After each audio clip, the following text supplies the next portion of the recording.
धनसुराज के बैनर तले आज कैंडल मार्च निकला हुआ है। सिवान के जेपी चौक पर धनसुराज के तमाम जो नेता है पहुंचे हुए हैं और नीतीश कुमार का भारी विरोध है। हमारे साथ इस वक्त सिवान के जाने माने एडवोकेट ईटदेव तिवारी जी हैं, इनसे बातचीत करने की कोशिश करेंगे। जिस तरह से छात्रों के ऊपर बर्बरता के साथ लाठीचार्ज की बातें आप लोगों के द्वारा कही जा रही है कि 3:56 में सुबह लाठीचार्ज होना, क्या कहेंगे वकील साहब आप? देखिए, ये छात्रों का ही केवल मामला नहीं है, ये पूरे बिहार के भविष्य का मामला है। बिहार के भविष्य को विगत 10 वर्षों से या कहें तो उससे ज़्यादा समय से खरीदा और बेचा जाता रहा है।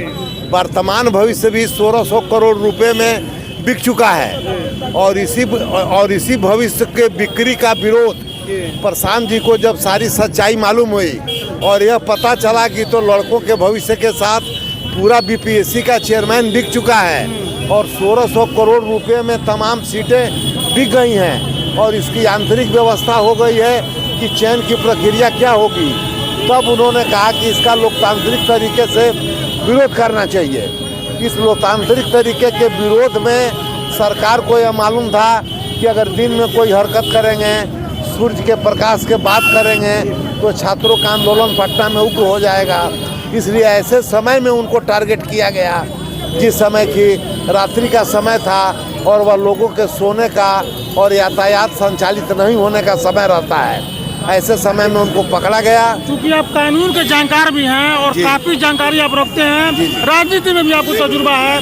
लेकिन जिस तरह से 3:56 सुबह जब टेम्परेचर 10 है, ठंडी है और ऐसे में इस तरह का अत्याचार, इस पे आप क्या कहेंगे? ये कितना सही है? यह तो कंप्लीट कानून तो है ही नहीं है, कानून तो कहता ही नहीं है, कानून इजाजत भी नहीं देता है। आपको यह भी बता दें कि उन लोगों ने प्रशांत जी को एम्बुलेंस में रखकर 5 घंटे पटना में घुमाया है। दानापुर ले गए लोग, एएसपी साहब वहाँ मॉनिटरिंग किए, पटना में मॉनिटरिंग हुई, एसएसपी मॉनिटरिंग किए, एसपी मॉनिटरिंग किए, तब उन पर 353 का अपराध बना।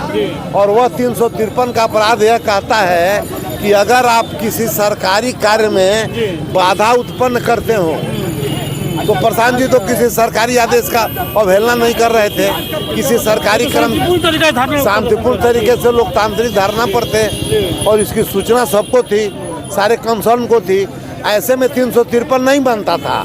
लेकिन 353 आखिर कैसे बन गया आप बताइए? 353 होता है obstruction in discharge of the official duty of the public servant. किसी भी राजकीय कर्मचारी के कर्तव्य पालन में अगर आप कोई हस्तक्षेप करते हैं तो वह 353 का अपराध माना जाता है। तो यहाँ तो कोई सरकारी कर्मचारी का आदेश था नहीं, सरकार का कोई आदेश था नहीं, प्रशांत जी कहीं विरोध करने गए नहीं थे, किसी के कर्तव्य पालन में हस्तक्षेप करने गए नहीं थे।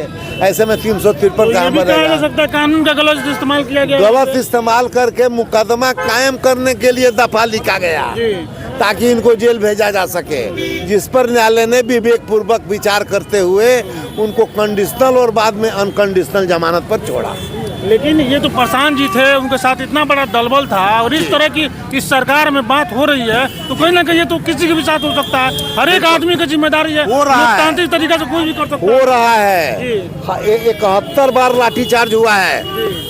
ये जो प्रशांत जी पर लाठीचार्ज हुआ है वह 71वां लाठीचार्ज है। इसके पहले इसी शासन ने 70 बार लाठीचार्ज किया है और 70 बार आवाज़ दब गई है और 70 बार की आवाज़ किसी तक नहीं पहुंची है और कोई कानूनी कार्रवाई नहीं हुई है।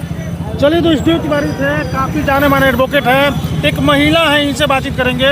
जिस तरह की तमाम ये जो प्रतिक्रिया हुई, जिस तरह से लाठीचार्ज हुआ, पानी का फुहारा ये किया गया, क्या कहेंगे? ये बिहार की सरकार है ना, नहीं कहा जाता है कि दुर्बल को कोई नहीं सहायता करता है, तो दुर्बलों को दबा दिया है। प्रशांत शांत नहीं है, आंधी है और ये गांधी है, दूसरा गांधी है। इसको दबाना इतना आसान नहीं है, नीतीश का ही भूल है। तो देश के भविष्य कहे जाते हैं, क्रांति लाते हैं, आप करे दुर्बल हैं। जुआ दुर्बल मार देते हैं तो क्या करेगा? पैर टूट गया, बच्चा क्या करेगा? रो रहा है, वो तो निर्दयी है, उसको कोई मोह नहीं है।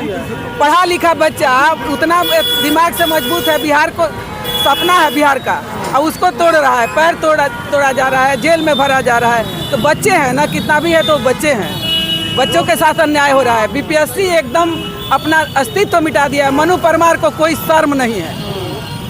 अब मनु परमार भी, कई सारे लोग तो ये कह रहे हैं ऐसे ही कि प्रशांत जी राजनीति स्टंट कर रहे हैं, छात्रों का नाम प्रशांत जी को छात्रों का सहारा लेकर राजनीति करना होता ना तो बहुत पहले कर लिए होते। ये नीतीश सरकार की अब कितना बर्दाश्त करे। बीजेपी का मुंह चुप है, सब लोग मुंह में रखे हुए हैं दही, तो दही जमा कर बैठना इंसान को नहीं बर्दाश्त होता है। अत्याचार करने से ज्यादा होता है पाप अत्याचार को सहना।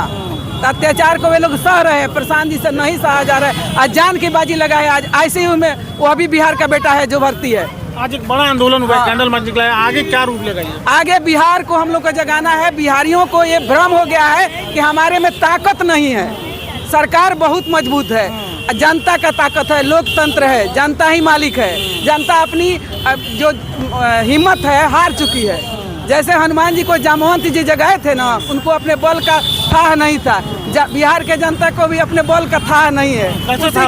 यही जामवंत बन के प्रशांत जगा रहे हैं बिहारियों को कि सारा पावर तुम्हारे पास है। प्रशांत किशोर जगा रहे हैं और बिहारियों को ये बता रहे हैं कि बिहारियों ताकत असली तुम्हारे पास है। बिहार के लोगों असली ताकत आपके पास है और आप चाहे तो सत्ता में परिवर्तन कर सकते हैं। तो कहीं ना कहीं आपको बता दें कि जिस तरह से री एग्जाम की बात की जा रही है और प्रशांत किशोर के पूरे सेना जो आज देख रहा है जेपी चौक पे उतरी हुई है, कैंडल मार्च हो रहा। इन लोगों ने कहा है कि आने वाले दिनों में ये आंदोलन और विशाल रूप ले सकता है। सरकार अगर समय रहते अपना फैसला वापस नहीं लेती है। तमाम खबरों के लिए देखते हैं तक।